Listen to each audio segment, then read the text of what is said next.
اتولدت سنة 1989. كنا عايشين اليوم بيومه، نصحى مع نور الشمس على صوت العيلة ورائحة الفطار.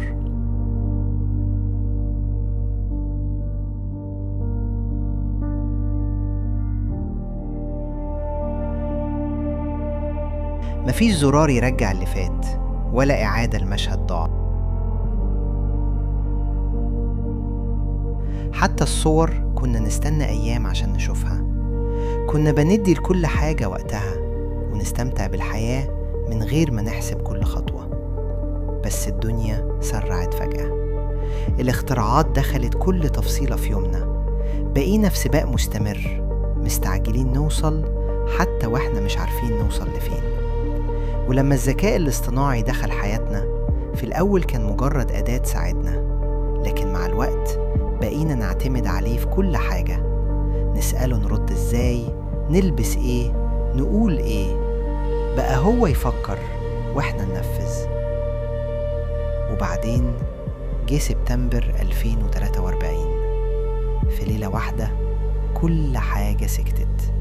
الكهرباء اختفت، الشبكات وقعت، الأقمار الصناعية بطلت، السماء بقت نار، حطام بينزل مولع في الأرض والبحر، صوت صفير مرعب بيشق السما فوق راسنا.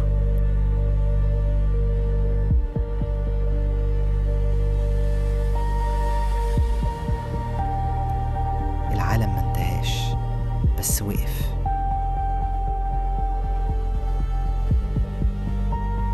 بقينا قدام المكانات اللي كانت شايلانا ومش عارفين نشغلها، قدام أرض مش عارفين نزرعها،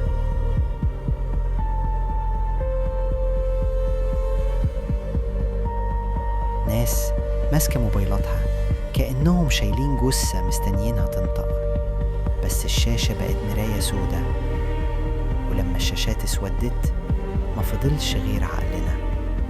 وقتها فهمنا إن النور الحقيقي ما كانش في الشاشة، وإن البداية لازم تكون مننا إحنا.